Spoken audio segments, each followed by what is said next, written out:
처음 아들의 결혼식 날, 저는 며느리와 포옹을 했습니다. 따뜻한 포옹이었지만 그녀의 몸은 살짝 긴장해 있었죠.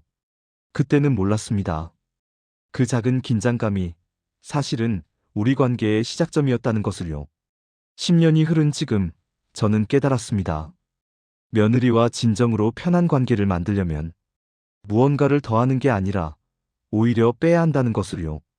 오늘 영상에서는 제가 시행착오를 겪으며 배운 며느리와 편안한 관계를 만드는 5가지 방법을 나눠드리겠습니다. 혹시 이 영상이 도움이 되신다면 구독과 좋아요 부탁드립니다. 그럼 시작하겠습니다. 우리 가족이 됐으니 편하게 지내자. 결혼 초반, 저는 이 말을 자주 했습니다. 좋은 의도였죠. 며느리가 편하게 느끼길 바랬으니까요. 그런데 문제는 제가 편하게의 의미를 착각했다는 겁니다. 저는 며느리에게 이렇게 말했습니다. 왜 그렇게 옷을 얇게 입니? 냉면 먹었으면 배탈 나지. 설거지는 이렇게 하는 게 더 깨끗해. 가족이니까 괜찮을 거라 생각했어요. 조언이고 관심이라고 믿었죠. 그런데 어느 날 아들이 조심스럽게 말했습니다. 엄마, 며느리는 엄마가 편하다고 느끼는 사람이 아직 아니에요. 그 말이 처음엔 서운했습니다. 하지만 곰곰이 생각해보니 맞는 말이었어요. 며느리에게 저는 아직 익숙한 가족이 아니라 조심해야 하는 시댁 어른이었던 거죠. 그날 이후 저는 달라지기로 했습니다. 가족이라는 이름으로 함부로 말하기보다 친구처럼 조심스럽게 대하기 시작했습니다. 신기하게도 그렇게 하니 며느리가 먼저 다가오더라고요. 진짜 가족이 되려면 시간이 필요하다는 걸 그제야 이해했습니다. 명절 준비를 하던 어느 날이었습니다. 며느리가 전을 부치는데 모양이 조금 들쭉날쭉했어요. 어머, 이렇게 부치면 안 되지. 이리 와봐, 내가 알려줄게. 며느리는 웃으며 고개를 끄덕였지만 그 웃음 뒤에 묘한 침묵이 있었습니다. 나중에 알게 된 사실이지만 며느리는 그날 많이 위축됐다고 하더라고요. 제 방식은 틀린 건가요? 전 이렇게 배웠는데. 그 말을 듣는 순간 제 젊은 시절이 떠올랐습니다. 시어머니께서 제 요리 방식을 고치려 하셨을 때 저도 똑같이 위축됐었거든요. 그때 깨달았습니다. 세대가 다르면 배운 것도 익숙한 것도 다르다는 걸요. 제 방식이 옳다는 건 단지 제가 그렇게 배웠다는 것일 뿐이지 절대적인 정답은 아니었던 겁니다. 그날 이후 저는 이렇게 말하기 시작했습니다. 우리 집에서는 이렇게 했는데 내 집에서는 어떻게 했니? 작은 변화였지만 며느리의 표정은 확연히 밝아졌습니다. 존중은 이해에서 시작되는 게 아니라 다름을 인정하는 것에서 시작되더라고요. 솔직히 고백하자면 저는 며느리에게 많은 걸 바랐습니다. 명절 때 먼저 연락 오기를, 제 생일을 기억해 주기를, 아플 때 걱정해 주기를. 그런데 그 기대가 충족되지 않을 때마다 서운함이 쌓여갔습니다.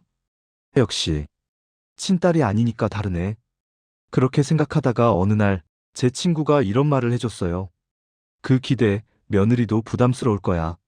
네가 기대를 내려놓으면 오히려 며느리가 편해질 텐데. 처음엔 이해가 안 됐습니다. 기대를 내려놓으면 관계가 멀어지는 거 아닌가요? 하지만 시도해봤습니다. 며느리에게 아무것도 바라지 않기로요. 명절에 연락 안 와도 괜찮다고 생각했고 선물 없어도 실망하지 않기로 했습니다. 그랬더니 신기한 일이 일어났어요. 며느리가 먼저 전화를 하더라고요. 어머니, 요즘 어떻게 지내세요? 무언가를 바라지 않으니 며느리도 부담 없이 다가올 수 있었던 겁니다. 기대는 사랑의 다른 이름이지만 때로는 관계를 짓누르는 무게이기도 하더라고요. 어느 날 며느리 생일이었습니다. 저는 정성껏 미역국을 끓여서 가져갔죠. 그런데 며느리는 이미 친정어머니와 약속이 있었어요. 순간 서운했습니다. 내가 시어머니인데 친정이 더 중요한가? 그런데 집에 돌아와 곰곰이 생각해봤습니다. 며느리의 인생에서 제 위치는 어디일까요? 며느리에겐 20년 넘게 함께한 친정 부모님이 있고 수십 년 함께한 친구들이 있고 자신만의 인생 스토리가 있습니다. 그 긴 이야기 속에서 저는 고작 몇 년 전에 들어온 사람일 뿐이었어요. 저는 그녀 인생의 주인공이 아니라 조연 중 한 명이었던 겁니다. 그걸 인정하니 마음이 훨씬 편해졌습니다. 며느리가 저를 최우선으로 생각하지 않아도 괜찮다고, 그녀에게도 그녀만의 우선순위가 있다고 받아들였습니다. 그러자 오히려 관계가 자연스러워졌어요. 억지로 중심에 서려 하지 않으니 며느리도 부담 없이 제게 다가왔습니다. 중심에서 내려오는 순간 관계는 비로소 숨을 쉬기 시작했습니다. 마지막으로 제가 깨달은 가장 중요한 진실이 있습니다.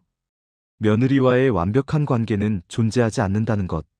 우리는 서로를 100% 이해할 수 없습니다. 때로는 오해도 생기고 서운함도 생깁니다. 그런데 그게 자연스러운 거더라고요. 저는 어느 순간부터 이렇게 생각하기 시작했습니다. 우리가 서로를 완벽히 이해하지 못해도 최소한 존중할 수는 있다. 완벽을 바라지 않으니 작은 실수도 넘어갈 수 있었고 서로의 부족함도 받아들일 수 있었습니다. 그리고 놀랍게도 완벽을 포기한 순간 우리 관계는 오히려 더 가까워졌습니다. 어느 날 며느리가 이런 말을 했어요. 어머니는 참 편한 분이세요. 그 한마디가 저에겐 어떤 칭찬보다 값진 말이었습니다.